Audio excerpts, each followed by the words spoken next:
he will be taking other appropriate measures to ensure an independent judiciary including issuance of directions to the relevant departments, and initiating legislation in accordance with the paragraph 53 of SO Moto number 7 2017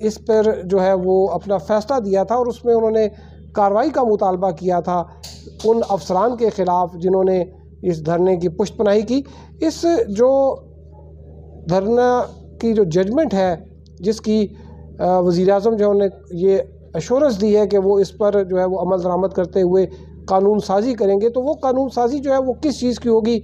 یہ ایک بہت بڑی چیز تھی، یہ آپ سے میں نے شیئر کرنی ہے۔ یہ اس کا جو 53 کا جو ہے اس کے مختلف جو ہیں وہ پیراگرافس ہیں، اس میں جو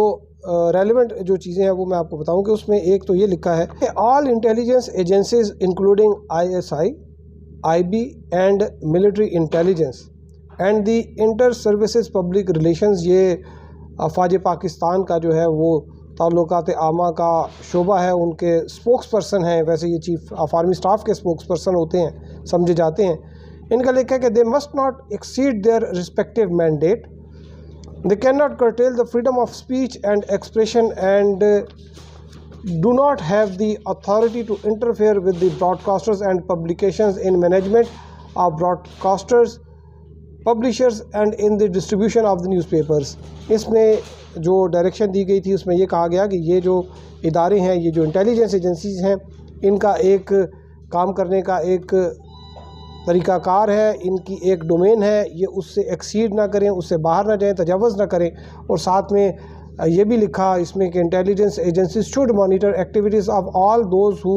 threaten the territorial integrity of the country and all those who undermine the security of the people and the state by resorting to or inciting violence. کہ جو انٹیلیجنس ایجنسی ہے بیسیکلی اس ججمنٹ میں ان کا ڈومین بتایا ہے، اور اس کے آگے جو ہے وہ یہ لکھا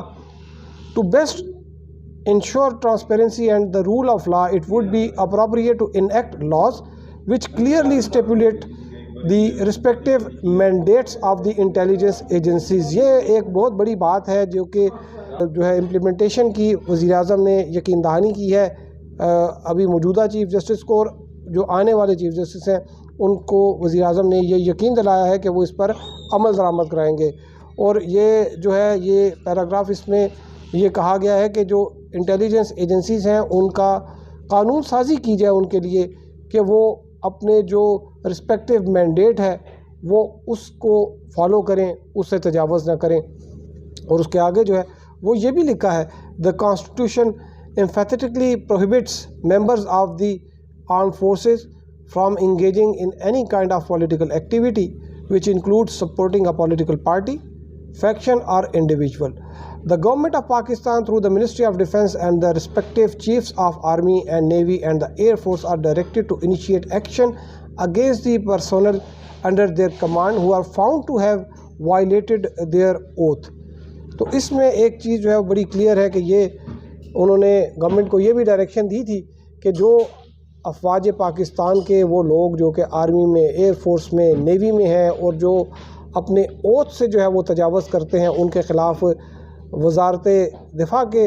تھرو جو ہے وہ کارروائی کی جائے۔ اور اوتھ کا بھی انہوں نے مینشن کیا کہ جو اوتھ ہے وہ یہ کہتا ہے کہ آپ کسی بھی سیاسی جماعت سے جو ہے اس کی سپورٹ نہیں کریں گے، آپ نیوٹرل رہیں گے۔ اور یہ جو چیز ہے اس پر جو آج ملاقات ہوئی تھی وزیر اعظم کی اور آرمی چیف کی، بڑی ڈیٹیل ڈسکشن ہوئی، اور اس میں جو مین جو ان کا ڈسکشن کے جو موضوع تھا وہ یہی تھا کہ فیض آباد دھرنا کیس میں جو ہدایات جاری ہوئی تھیں اگر اس پر عمل درآمد کیا جاتا تو یہ نوبت نہ آتی، اس قسم کی چیزیں نہ آتی۔ اب بڑا ایک عجیب قسم کی صورتحال ہے کہ جو ججز ہیں وہ لٹیگنٹ بنے ہوئے اور کہہ رہے ہیں کہ جی ہمیں بچائیں، انٹیلیجنس ایجنسیز کے ساتھ یہ ہمارے کام نہیں کرنے دیتے، اور لوگ جو ہیں وہ سٹریس میں چلے جاتے ہیں، بلڈ پریشر کے مریض بن جاتے ہیں، اسپتالوں میں ججز چلے جاتے ہیں۔ تو یہ جو صورتحال ہے اس پہ وزیر اعظم جو ہیں انہوں نے آج آ کے یہ ایشورنس دی ہے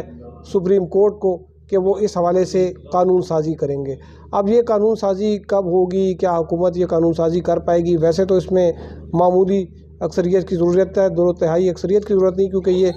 ایکٹس ہیں، ایکٹ آف پارلیمنٹ، اس میں کوئی قانونی ترمیم کی ضرورت تو نہیں ہے۔